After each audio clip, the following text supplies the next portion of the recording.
Jadis, la méduse vous transformait en pierre. Aujourd'hui, le cinéma vous transforme en grosse merde.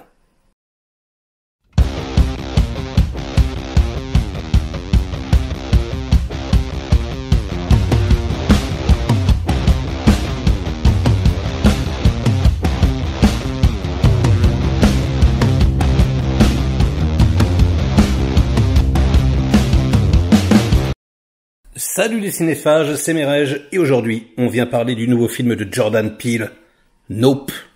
Ouais, on l'attendait de pied ferme, les premiers échos étaient assez incroyables, chef-d'œuvre, meilleur film de l'année, etc., etc. Bon, je me méfiais un peu, j'ai adoré Get Out, j'étais mort de rire, pour moi c'est une comédie, je suis pété en quête de rire, je trouve ça incroyable, et en plus ça fait flipper. Et Us, j'ai été très déçu, mais bon, on peut pas réussir à tous les coups.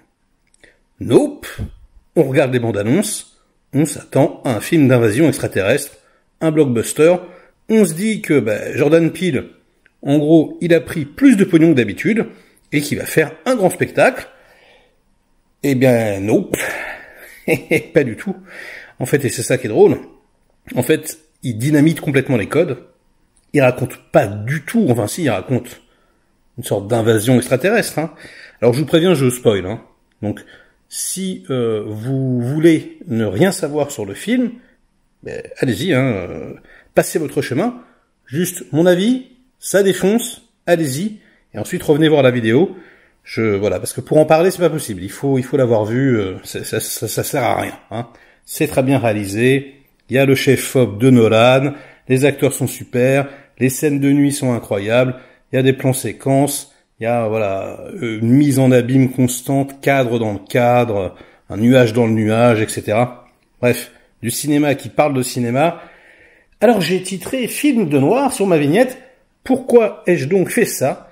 Eh bien tout simplement parce que pour moi, je trouve que c'est de la nouvelle blaxploitation, remise au goût du jour. Et quelque part, Peele, c'est le nouveau Spike Lee. Vraiment, je le pense.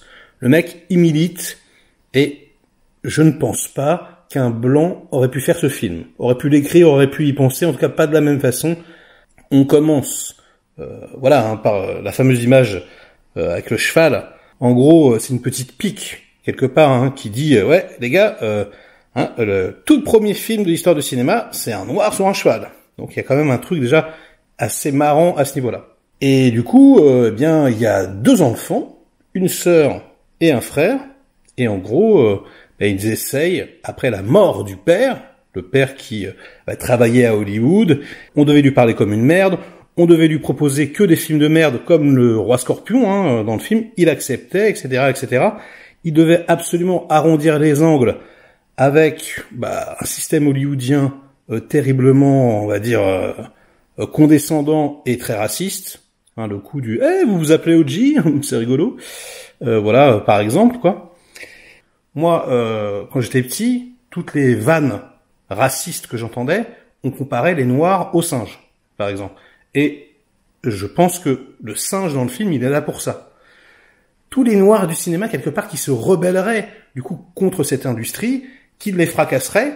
On a donc le frère et la sœur qui, elle, va vraiment faire, la noire de service. Et on a le frère donc, qui, lui, il est pas du tout dedans, Lui, l'héritage de son père, parce qu'ils ont un ranch, c'est limite un western, avec des chevaux, le western n'a rien de plus blanc et de plus américain que ça, quoi. Le héros, en fait, c'est elle, l'héroïne, mais au début, il nous dit c'est lui le héros, et le héros, lui, non. Lui, il veut pas. D'ailleurs, son père est mort d'une pièce dans la tête. C'est-à-dire que c'est quand même, au niveau du symbole, quelqu'un qui, en gros, a vendu son cul pour le fric, et qui en est mort. Lui, il ne veut pas de ce chemin-là. Il ne veut pas regarder, en gros, les étoiles, le star system, quelque part. On a ensuite ce vaisseau, qui semble être un vaisseau, qui apparaît, et finalement, très vite, on se rend compte qu'il a une forme d'œil. On peut y voir aussi peut-être... une focale, comme si c'était une caméra, L'œil de qui? L'œil de Dieu, probablement, comme ça, au premier abord. D'ailleurs, ça commence, hein, le film commence par une maxime, en gros, qui dit un truc du genre je vous cracherai à la gueule, et puis ensuite je jouerai avec vous. Voilà, en gros, ça peut être biblique, mais ça peut être aussi une phrase de producteur, enfin, en tout cas de l'œil, voilà, parce que ça peut représenter évidemment le cinéma, l'entertainment, qui est là et qui, d'une certaine façon, va aspirer la cervelle, va aspirer un petit peu comme la Guerre des mondes d'ailleurs. Hein. Ça ressemble pas mal à Spielberg, hein, ce film, mais plus à la Guerre des mondes que Rencontre du troisième type, je trouve. Et c'est vrai qu'il y a pas mal de dents de la mer, parce que tout est suggéré.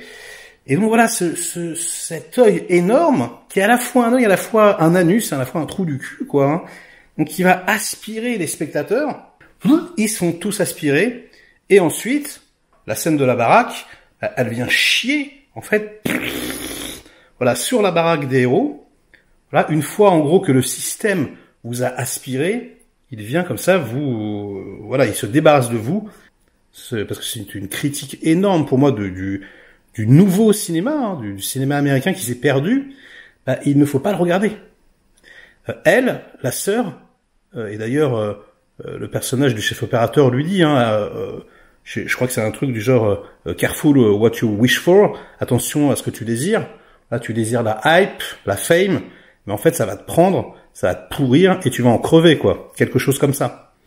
Et elle, dès le début, elle est comme ça. Elle regarde en l'air, elle veut justement cette reconnaissance, cette gloire factice, et finalement, à la fin, son frère arrive à la sauver, puisque elle redescend sur Terre, et donc on est vraiment, enfin voilà, dans une construction classique de personnages qui change du tout au tout. Elle est à la fin complètement différente de ce qu'elle était au départ. On peut y voir donc, pour moi, voilà, un truc très méta où Jordan Peele, réalisateur noir, il dirait les gars, en s'adressant aux noirs, hein, pendant des années, on a fait ce qu'ils nous ont dit. Pendant des années, on a eu des rôles de merde. Pendant des années, il fallait être le petit noir de service. Quand on avait le malheur d'avoir un rôle dans un film, on se faisait canner en premier. Enfin. Tout ce genre de trucs, on était un peu, voilà, comme le singe, quoi, des petits, voilà, des petites marionnettes qui font marrer. Aujourd'hui, on veut plus de ça. Arrêtez de vendre votre cul, arrêtez de regarder en l'air et essayez de faire du vrai cinéma, pas juste de l'entertainment, avec votre point de vue personnel. Ne réalisez pas comme un ordinateur. Et d'ailleurs, il y a une magnifique scène à dos de cheval où en gros il a des yeux cousus sur la capuche, avec marqué Crew. Je trouve que ça ressemble à Spider-Man. Je sais pas si vous avez regardé, enfin, on dirait vraiment un film de super-héros, on dirait vraiment un personnage de super-héros. Moi, j'ai vraiment pensé à Spider-Man et à Marvel, où on aurait, voilà, une espèce de feinte du héros qui dirait, bon ben voilà, je suis un Marvel, en fait, mais qui, finalement, non, regarderait avec son cheval dans la direction qu'il souhaite. En plus, il critique à mort le numérique, parce qu'il y a quand même le personnage du chef-op qui arrive avec voilà sa caméra à pellicule, il veut la golden hour, voilà, il veut vraiment capter l'instant magique, et c'est juste voilà la matière noble, c'est-à-dire la péloche qui peut le faire. Tout ce qui est numérique, ça se pète la gueule. Il y a dans la mise en scène une efficacité, une simplicité qu'on ne retrouve plus du tout aujourd'hui, c'est-à-dire qu'au lieu d'avoir 1000 plans à effets spéciaux, vous en avez 3. Par exemple, c'est une économie de moyens à la Jaws, donc à la Spielberg. Alors, on d'abord s'intéresse au personnage pendant longtemps. Il y a des gros trolls à la Jordan Peele aussi, c'est-à-dire que il a été il y a quelques années envisagé pour réaliser Akira et il a failli le faire, je crois. Hein. Et donc il a refusé parce qu'il a dit non, moi je veux pas de cet Hollywood qui remake, qui fait des trucs voilà à la chaîne. Il dit ok, c'est un super projet Akira, mais moi je préfère développer quelque chose d'original, d'unique. Et du coup il y a une petite pique puisqu'on a le plan comme ça exactement le même de la moto qui fait le dérapage avec Kaneda au début. Donc c'est très drôle et avec évidemment voilà toute la meute qui arrive. D'ailleurs le personnage qui représente les médias, ça aussi c'est excellent, c'est très drôle. Encore une fois l'allégorie, enfin le cinéma quoi. En gros, comment on fait un film parce que c'est évidemment de ça qu'on parle également. Il y a un film dans le film, il y a des cadres dans le cadre, le nuage dans le nuage, comme je disais au début. Et du coup, on nous présente au spectateur, du point de vue de Peele, je pense, eh bien son combat pour réussir à faire un film, réussir à capter donc voilà cette image parfaite. Je pense que donc pour lui l'image parfaite, c'est-à-dire l'émotion en fait. Comment est-ce qu'on fait pour capturer l'émotion? Il faut prendre des risques. Et même quand voilà la fameuse séquence avec le cheval, même quand on a réussi quelque chose de correct, en fait non, il faut aller plus loin. Il faut aller plus loin, il faut aller au cœur du cyclone, etc. Il faut vraiment voilà se sortir des doigts quoi, pour que le film soit unique, incomparable, pour qu'on puisse le qualifier de chef-d'œuvre. Est-ce qu'on peut qualifier Nope de chef-d'œuvre? J'en sais rien. Mais en tout cas, je pense que c'est un très très grand film. Vraiment, il y a un niveau de lecture assez hallucinant. Je pense que ça va pas du tout plaire aux gens qui sont venus voir un blockbuster. Ils vont trouver ça lent, ils vont se dire mais qu'est-ce que c'est que ce truc? Ils vont certainement sortir de la salle en disant encore une banane. En revanche, certains vont crier au génie et un peu comme moi, on va dire putain, Jordan Peele is back. Et en plus, il est de retour avec graphiquement, formellement, quelque chose de beaucoup plus fort que ce qu'il a fait jusqu'à présent, parce que vraiment la photographie, les plans, le découpage est magnifique, tout en n'étant pas dans les esbroufs, en faisant pas n'importe quoi, voilà, économie de moyens, etc. À hauteur d'homme, j'ai envie de vous dire. Et du point de vue des protagonistes principaux, c'est quand même assez bluffant. C'est quand même voilà un film qui essaye de remettre les pendules à l'heure, essaye de repousser les limites, essaye d'inventer de nouvelles choses. Et c'est ce qu'on attend. C'est ce qu'on attend tous, spectateurs. Voilà, de films, quoi. On en a marre de voir de la merde. On en a marre d'être aspiré comme ça par ce trou du cul et d'être recraché, voilà, comme de la chiasse. Et là, je vous garantis que Nope, vous n'avez jamais rien vu de pareil. Hein. Alors c'est pareil, le titre Nope, je le trouve génial, parce qu'en gros, ce qu'il dit aux spectateurs, c'est « Vous pensez vraiment que vous allez voir un blockbuster comme d'habitude ? Eh ben non. Vous pensez vraiment qu'on va vous vendre de la merde ? Eh ben non. » Il y a quelque chose comme ça vraiment que je trouve excellent. Et également le Nope du refus voilà du star system, du refus du système hollywoodien, le fait voilà de garder sa ligne directrice, d'avoir sa propre vision. Je me répète un peu, et d'ailleurs je vais arrêter là. Mais c'est quand même un film putain de passionnant, les enfants. Donc il va falloir y retourner, il va falloir le digérer évidemment, et puis il va falloir en parler surtout. Voilà, donc parlons-en dans les commentaires. Comment est-ce que vous avez trouvé ce film? Est-ce que vous allez faire partie de la team mitigée, déçue, ou est-ce que voilà vous allez être conquis, trouver que c'est incroyable et génial? Eh bien on en parle.